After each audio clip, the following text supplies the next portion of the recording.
Ciao ragazzi! Sejam bem-vindos ao canal Eletroita. É um canal que eu criei para discutir e divulgar informações sobre a mobilidade elétrica e tecnologia. Hoje o assunto é consumo da minha Model 3 Long Range tração posterior.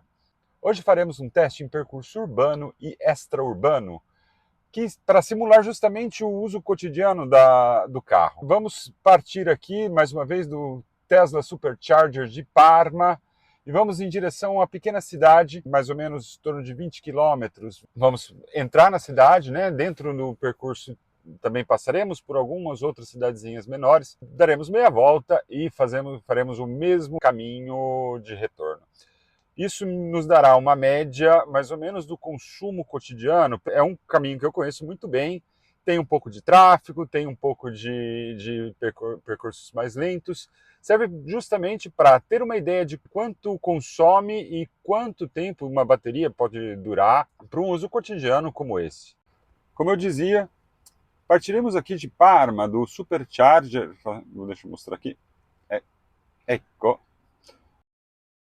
O Supercharger de Parma, que fica aqui no estacionamento do shopping, e vamos em direção até onde está aqui, Fontanelato. É um percurso aí de mais ou menos 22, 23 quilômetros.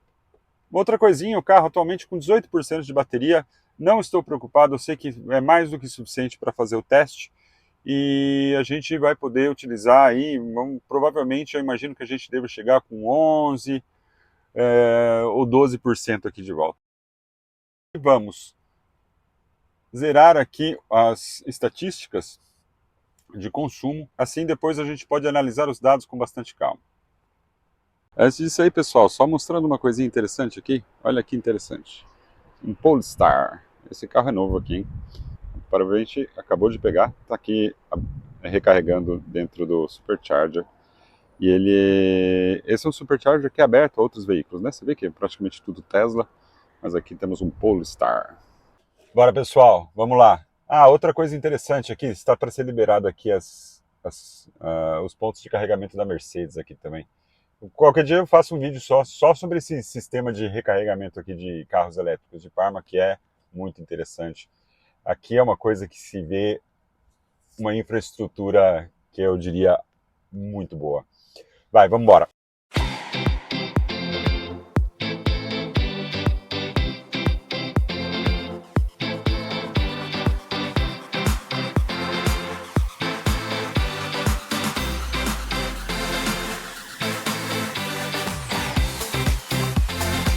Depois de um breve trecho aqui dentro da cidade, a gente já pega a tangenciale. Aqui a velocidade na tangenciale é um pouquinho maior, é 90 por hora. Geralmente o pessoal vai aqui até um pouquinho mais, mas aqui a gente não vai sair muito da rotina normal, vamos dizer assim, tá? Mesmo porque também tem responsabilidade. Mas não estou dando lento de forma alguma, tá? Esse seria o percurso mais ou menos como eu faria durante a semana. Dá para ver que, apesar de ser somente o primeiro dia de primavera, como as coisas já estão mudando já. Até algumas semanas atrás, praticamente todas essas árvores aqui estavam sem nenhuma folha. Tipo, agora já começa tudo a aparecer flores, até o mato, de uma hora para outra. Impressionante. É o tipo da pista muito boa para utilizar o Autopilot do Tesla. Simplesmente ele faz até todas as curvas, é um dos que faz melhor de todos.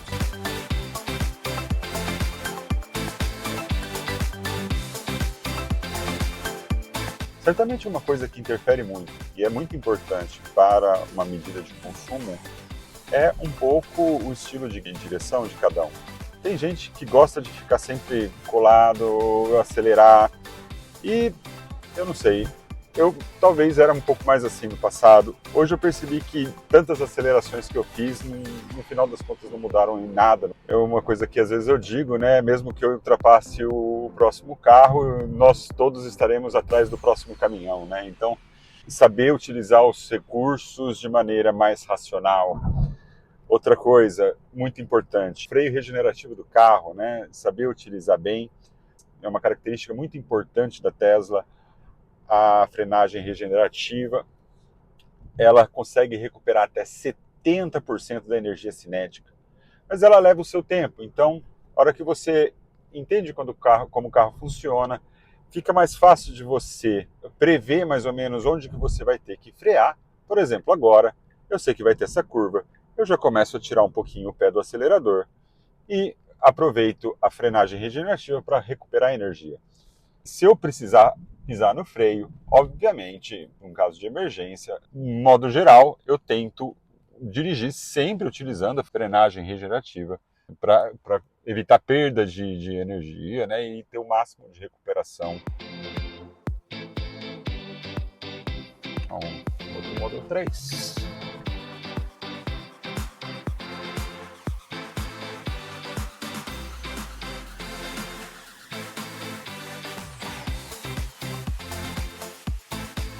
Já começa a beleza da primavera. Primavera é uma das estações mais bonitas do ano. Na verdade, para mim, todas, exceto o verão, são bonitas. Verão, calor, grama seca, não. Inverno é bonito, outono é bonito, primavera lindo, verão não.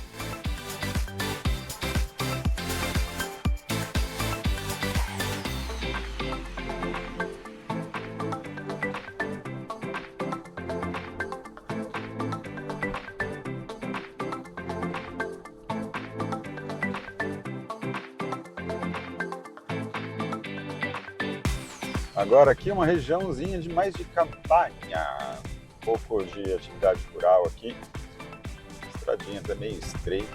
Agora acho que já estão plantando grama, né? De fazer comida, né, de feno para as vacas, né? Aqui Parmigiano Reggiano é um produto de altíssima qualidade, né? Muito regulamentado, né? Para se fazer um Parmigiano Reggiano precisa não só ser feito ou em Parma ou em Reggio Emilia, ele precisa ser produzido aqui, a vaca precisa ser daqui, a comida da vaca precisa ser daqui e por aí vai. Então, simplesmente para manter um controle de qualidade e cada peça de Parmigiano Reggiano precisa ser verificado. Olha aquela igrejinha ali na frente. Cada pedaço de queijo é submetido a uma avaliação, né? Aquele discão grande.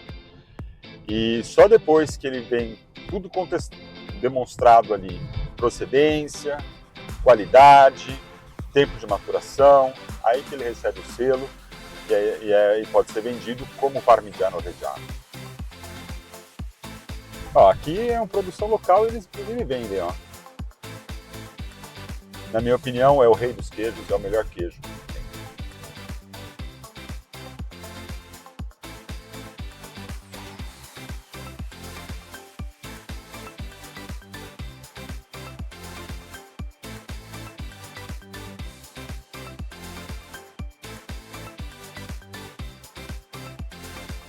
Entrando agora em Fontanelato, uma cidade muito bonitinha.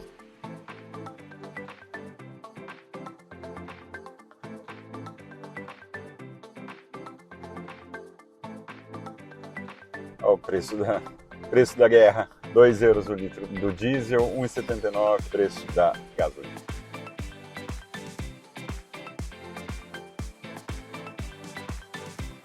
Fontanelato tem um castelo aqui, que foi criado no século XI, muito bonito. Então, obviamente que não dá para chegar na cidade histórica com o carro. Tem todo o fosso ao redor do castelo, é muito bonito.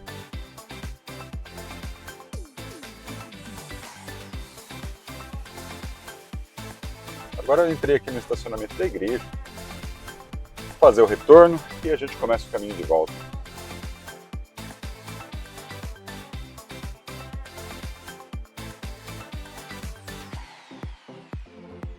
A cidade histórica é para lá. A gente vira para cá.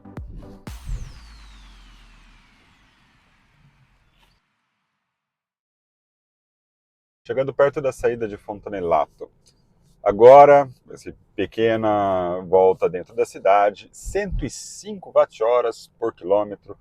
Duração total, 21 minutos, percorrido 20 quilômetros, 4. Ah, uma coisa que eu esqueci de dizer antes. Aqui a climatização está programada a 19 graus. O tempo lá fora está 16 ainda, não muda tanto, então é quase como se não tivesse... A gente está quase meio no neutro aqui.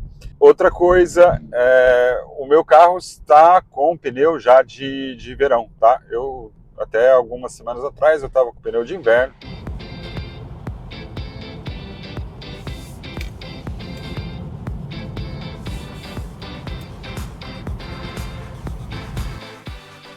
Uma outra tecnologia da Tesla que foi adicionada recentemente é a inteligência artificial, o Grok, que eu posso inclusive selecionar as personalidades e tudo.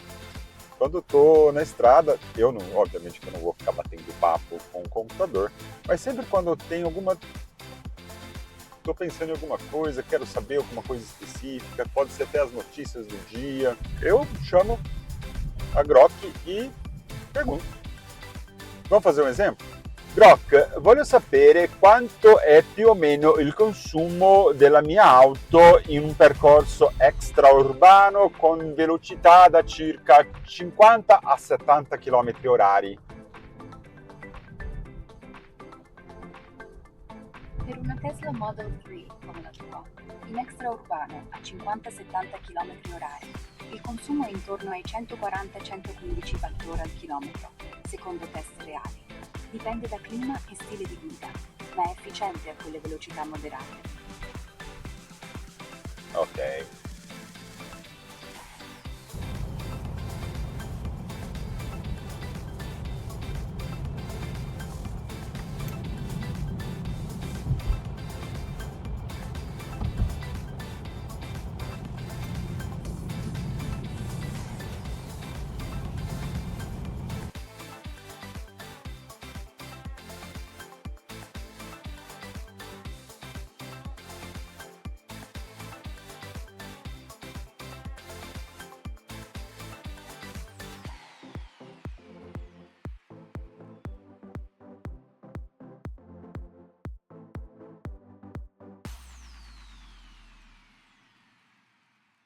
Fazendo os cálculos aqui, distância percorrida 39,4 km, duração 40 minutos, consumo total 107,6 kWh. A ida foram 105, aqui foram 107, a volta foi um pouquinho mais, algum motivo aí que tenha feito consumir um pouquinho mais nesse percurso, né? Aqui é o outro que eu resetei, que é igual. Aumentar a duração do teste ajuda justamente a diluir pequenas variações, né? Então, se um dia um pouquinho mais rápido, outro dia tem um pouco mais de tráfego, uma média a gente consegue obter. Se a gente colocar aqui o gráfico de consumo do última viagem, eu realmente estive melhor do que a média aí, né? Está colocando 9% da bateria, provavelmente pegou tudo que eu fiz hoje, né? Não exatamente daquilo que eu fiz agora, mas eu fiquei sempre acima do verdinho. Não é sempre que eu fico assim no verde, né? E que tem consumo dos últimos 15 quilômetros. Deu para ver que deu para consumir mais do que a previsão, né? A gente chegou aqui com 13% da bateria, saímos com 18%, é isso? Então, 5% só, menos do que eu esperava uns 6 ou 7. Muito bom mesmo. Aqui ainda 16 graus. Vamos falar um pouquinho dos dados gerais. Estou fazendo alguns cálculos aqui. Consumo de 107,6 watt-hora por quilômetro. Se a gente vê mais ou menos o custo, como eu faço o cálculo da energia?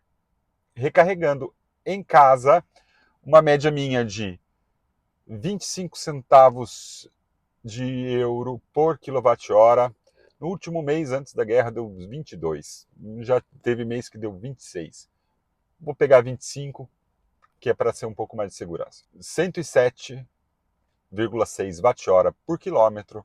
A gente dá uma média de 2,69 euros a cada 100 quilômetros. relativamente bem pouco. Se a gente colocar, vamos colocar 10% aí, porque para recarregar sempre gasta um pouco mais de energia, né? Fala perdas, mas não é realmente perda, né? Tem uma parte, obviamente, que é perdida, mas a maior parte da energia que é retirada da corrente, mas que não é colocada na bateria, vai para outra parte do carro que é importante. Por exemplo, aquecimento da bateria, gestão de recarga do BMS, né? Então tem várias outras coisas do carro que consomem energia para carregar a bateria. E uma parte, como todo dispositivo eletrônico, tem uma perda, obviamente, de dispersão.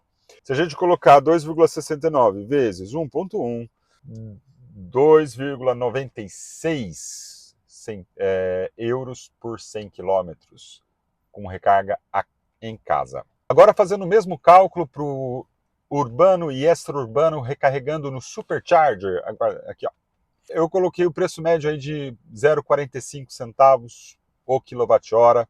Esse é o preço praticado aqui na Itália, que geralmente vai de 0,41 a 0,50 ainda.